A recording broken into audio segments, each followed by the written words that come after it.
Excellences, Mesdames et Messieurs les membres du gouvernement, honorable président de l'Assemblée provinciale du Lualaba, Madame la gouverneure de la province du Lualaba, Mesdames et Messieurs les membres du gouvernement provincial, distingués invités en petites égalités respectives pour le procès.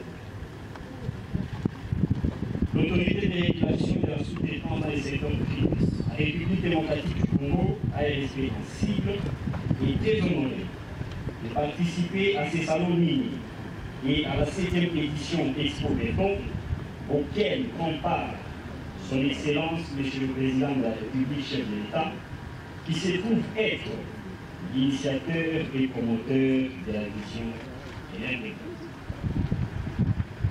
Cette vision s'inscrit dans la droite ligne à la recherche de solutions aux maux qui rongent l'économie congolaise depuis les années d'indépendance jusqu'à ce jour. Pour rappel, l'histoire économique du Congo nous révèle qu'entre les années 1960 et 2019, le PIB réel par habitant du Congo-Kinshasa avait sensiblement baissé, passant de 1257 $ à 505 $, soit une régression durant de 60%, alors que de 2019 à ces jours, les statistiques indiquent une appréciation de 36%, soit 705 $ malgré le fait profit.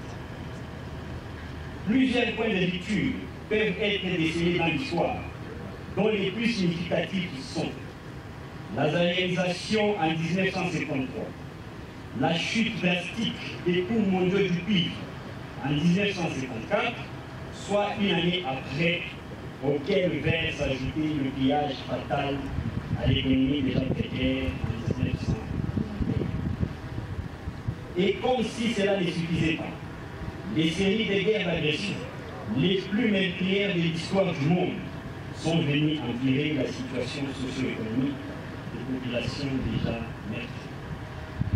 Et depuis tous ces temps, la misère, ou mieux, les calvaires du peuple congolais n'a cessé d'aller de mal en pis.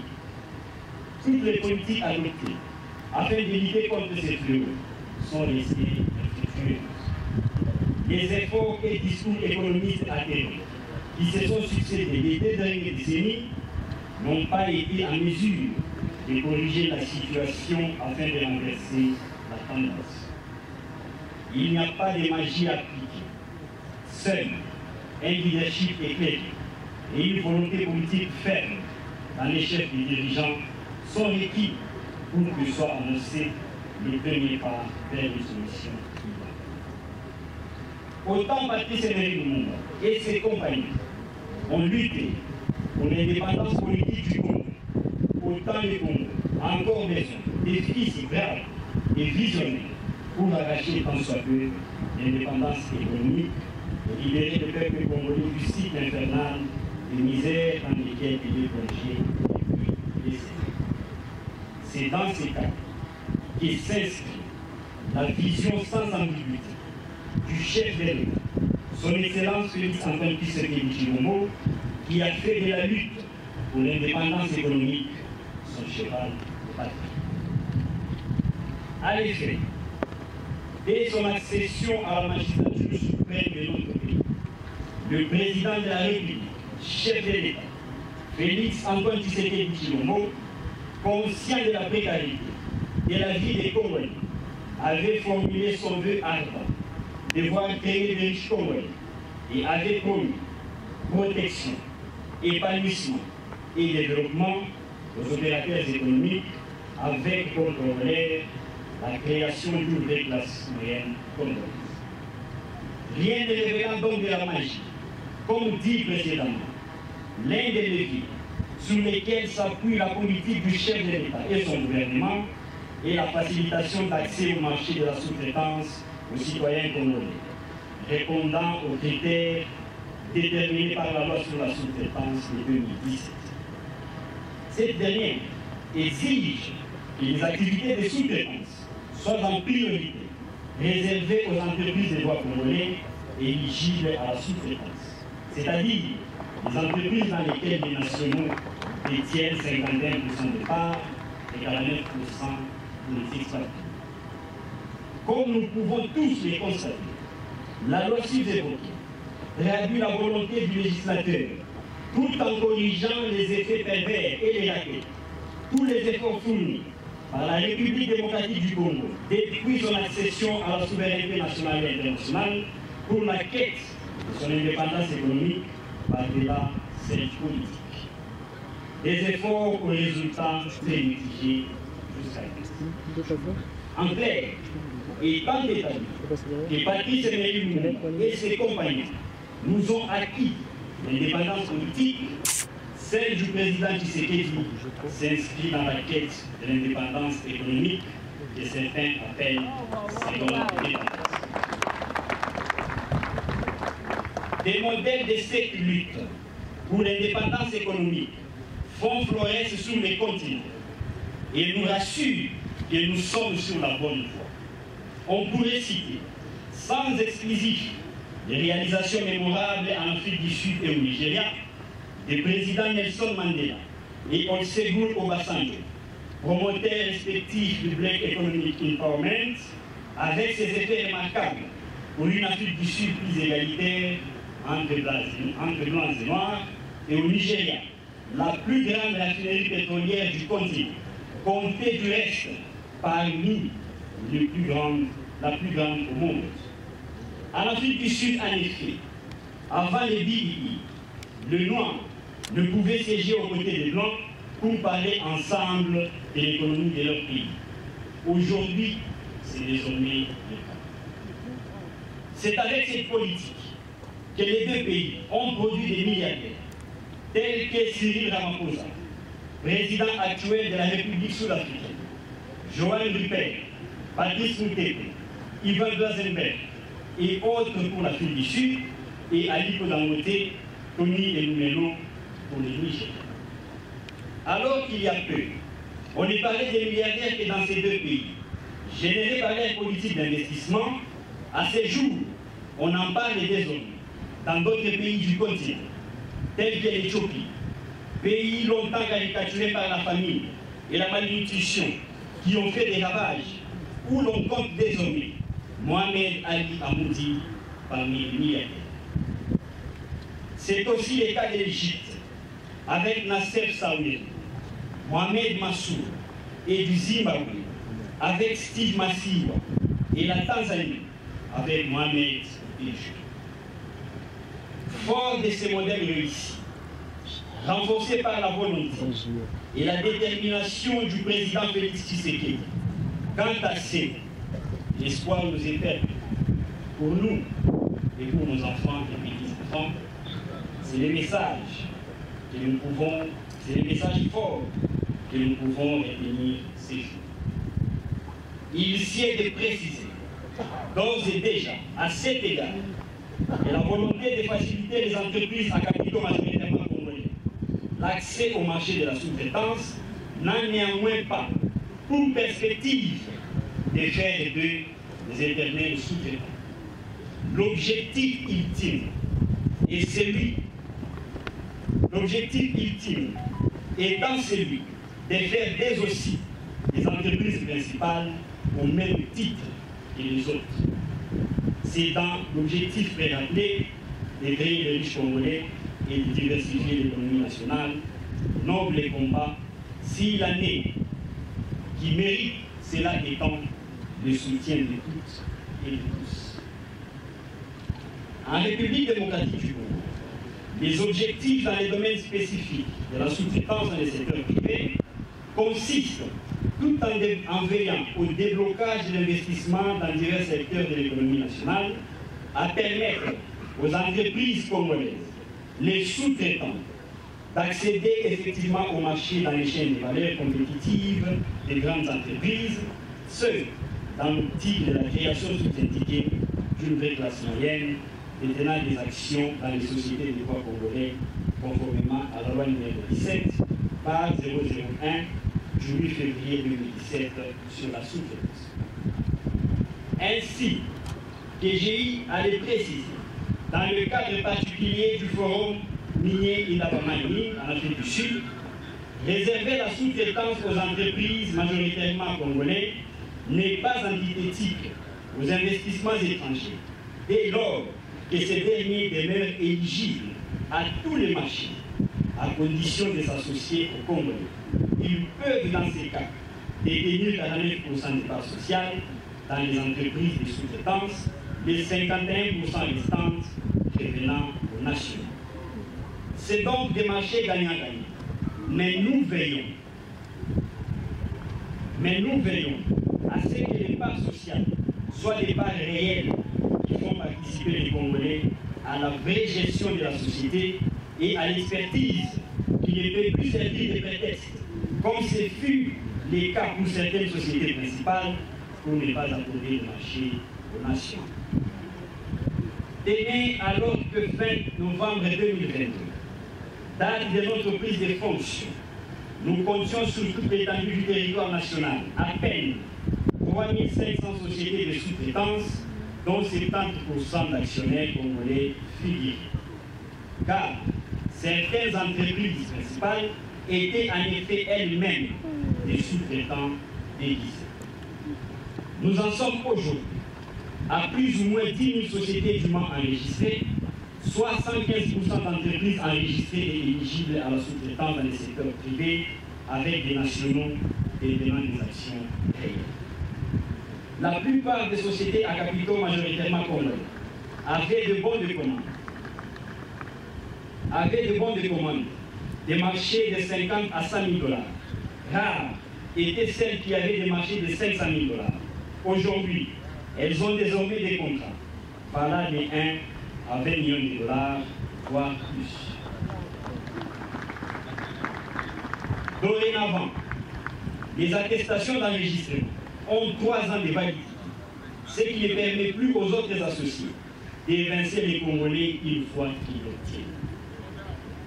Comme nous l'avons évoqué si haut, la RSP a sensiblement augmenté le nombre d'entreprises enregistrées.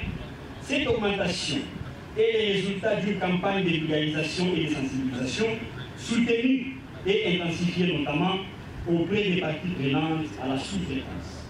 Cette campagne s'est étendue à la diaspora au travers des médias internationaux dans le but de l'avoir participé à l'amélioration de nos PME avec l'expertise acquise ailleurs. Elle s'est poursuivie auprès des étudiants, entre autres ceux de l'Université de Kinshasa, l'Université de Goma, et des rencontres similaires sont prévues dans d'autres universités du pays. Cette dernière action s'inscrit dans la perspective de former des étudiants à devenir créateurs d'emplois que demandeurs d'emploi au terme de leurs études. Elle vise donc à encourager les étudiants à être des entrepreneurs, même en étant étudiants. Par ailleurs, la RSP a mis en place des mécanismes efficaces pour lutter contre les manœuvres tendant à évincer les Congolais dans les entreprises dans lesquelles ils détiennent la majorité des parts. À titre illustratif, vous avez sans doute suivi à cet effet l'arrestation d'un opérateur expatrié qui s'est rendu coupable de pareilles pratiques. Sur base d'une dénonciation faite par des Congolais dont les droits ont été bradés, la RSP s'est impliquée en ramenant les parties à signer un acte transactionnel rétablissant les Congolais dans leurs droits comme l'exige la loi sur la sous-traitance. À cet effet, la partie congolaise détient désormais plus de 30 millions de $, représentant 51% des parts dans la dite société qui a un chiffre d'affaires de 60 millions de $.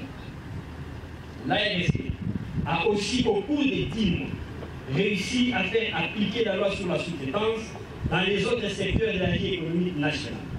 Les entreprises de télécommunications, les industries du secteur brassicole et de l'immobilier et même les transports aériens sont désormais engagés pour accorder des marchés de sous-traitance au Congo.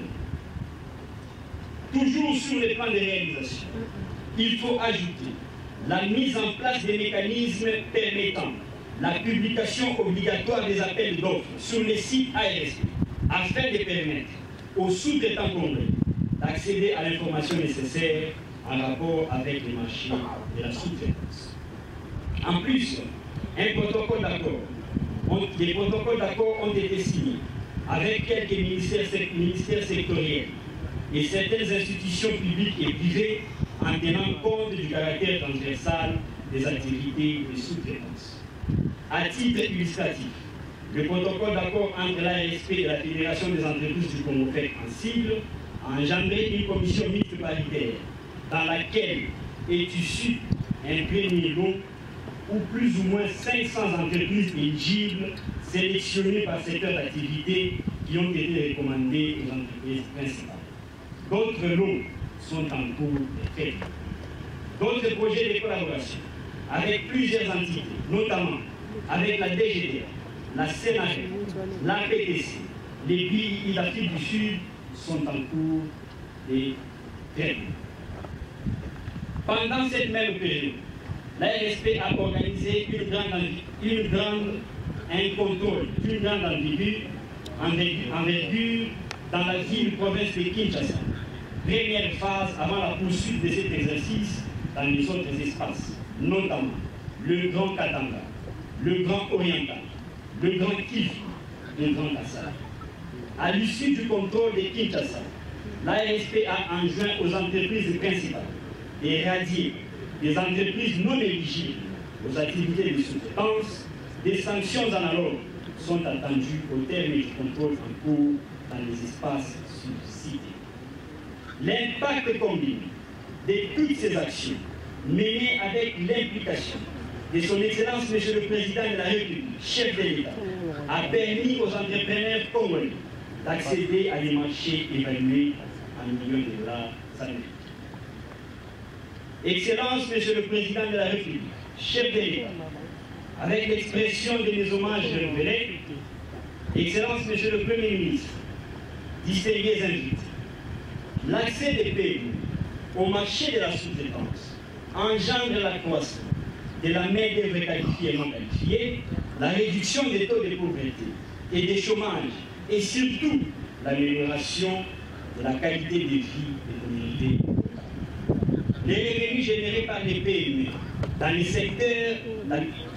ces secteurs stimulent le pouvoir d'achat de la population, entraînant une augmentation de la consommation et de l'activité économique. Il favorise aussi la croissance des industries connexes, y compris les fournisseurs de matériaux, les fournisseurs d'équipements, les services de transport et les entreprises d'entretien, bref, l'émergence d'une vraie classe moyenne dont les avantages sont multiples avec des effets bénéfiques indéniables sur l'ensemble du territoire national. Sur le plan social, en luttant contre les chômages, surtout celui des jeunes, les retombées des activités de sous-traitance permettent de baisser les tensions sociales liées aux frustrations et au banditisme, l'incorporation dans les groupes armés qui occasionnent la destruction du tissu économique et sapent les efforts de la reconstruction. Pour toutes ces raisons, nous considérons comme une grâce particulière pour notre pays l'élection de son Excellence, Monsieur le Président de la République, chef de l'État, par la volonté de Dieu et la confiance du peuple congolais, exprimée à travers les urnes, de les placer à la tête de notre pays durant ces quinquennats. Soit disant en passant, nous exhortons le peuple congolais de lui accorder un second mandat afin de booster les réformes centrales.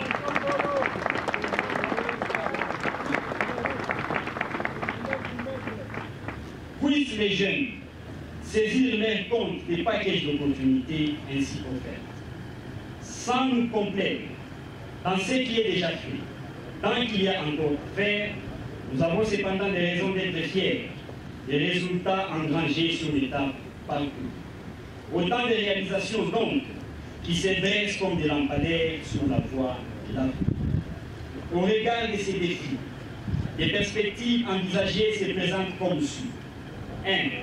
Poursuite de la sensibilisation pour le projet de loi, de la sensibilisation pour le respect de la loi, intensification des actions de dissuasion à l'égard de tous les contenus, préparation par les partis prenantes, Parlement, gouvernement, a été faite d'un projet de loi qui promet la politique du contenu local. 4. Exiger le préfinancement des 30% par les entreprises principales de chaque marché de la sous-traitance. Voilà succinctement les objectifs, la méthode d'approche et quelques activités phares mises en œuvre afin de pérenniser la vision du président de la République dans le secteur de la sous-traitance.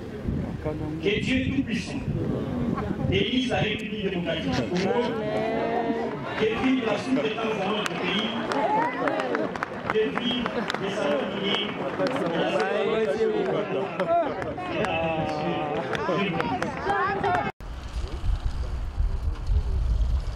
la Intense activité du président de la République Félix-Antoine Tshisekedi Tshilombo en cette deuxième journée, ce jeudi 5 octobre de sa visite de travail à Kolwezi au Lualaba. Tout a commencé par l'inauguration officielle du centre des négoces dans la nouvelle cité de Mousompo, une cérémonie couplée au lancement du premier salon minier et la clôture du forum Expo Béton. Le président de la République arrive sur les lieux de la cérémonie. Il est accueilli par Madame le gouverneur intérimaire Fifi Masuka Saini avant d'être installé à la tribune où il salue notamment le Premier ministre Jean-Michel Samaloukonde et les vice-premiers ministres en charge de l'économie Vital Kamerhe. Dans son mot de bienvenue, Madame le gouverneur intérimaire a d'entrée de jeu remercié le président de la République de son combat pour l'intégrité de la nation et la restauration de la paix favorable au climat des affaires. Je rends mes hommages les plus déférents à son Excellence Félix-Antoine Tshisekedi Tshilombo, président de la République et chef de l'État, pour sa détermination à lutter pour le passage d'une exploitation malicieuse vers une exploitation gagnant-gagnant de nos mines.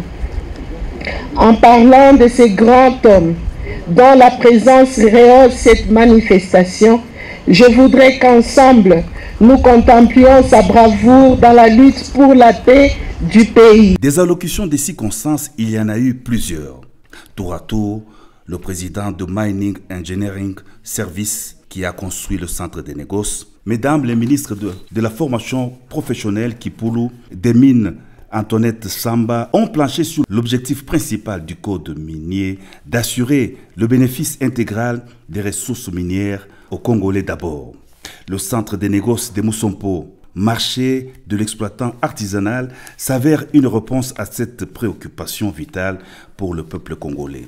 Le directeur général de l'autorité de régulation de la sous-traitance, Miguel Cachal Katem, a salué le projet du centre des négoces visant l'amélioration des conditions de l'exploitant minier artisanal et le dimensionnement de la chaîne d'approvisionnement de la filière du cuivre et du cobalt aux exigences minérales des marchés internationaux. Une vision du président de la République qui lutte pour l'émergence de la classe moyenne congolaise et l'indépendance économique du pays. Les allocutions des circonstances terminées, le chef de l'État a clôturé le 7e forum d'Expo Béton. Mesdames et messieurs, distingués invités, je déclare close la 7e édition de l'Expo Béton et par la même occasion, je déclare ouvert le premier salon minier du Lualaba. Je vous remercie. Le président de la République a ensuite coupé le ruban symbolique pour le lancement du premier salon minier de la RDC.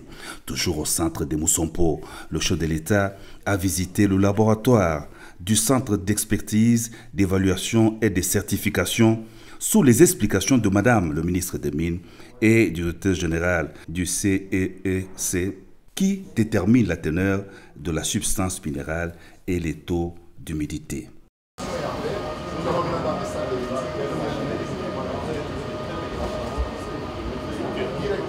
Les plus merveilleux. Nous sommes au service de ces peuples-là, nous devrions laisser des empreintes. Voilà pourquoi nous travaillons, comme nous travaillons dans la vision du chef de l'État, avec notre slogan « Fachi Béton », c'est comme ça que nous travaillons pour ces peuples-là. Donc, nous travaillons pour l'avenir. Les gens qui vont nous succéder, vont travailler dans de très bonnes conditions. Vraiment, c'est un jour mémorable, un jour de sacrifice pour nous, mais nous en sommes très contents. Non, mais nous sommes supportés par le gouvernement provincial. C'est un chef-d'œuvre du gouvernement provincial. J'ai postulé à tous les deux niveaux. Je suis candidat député national ainsi que candidat député provincial.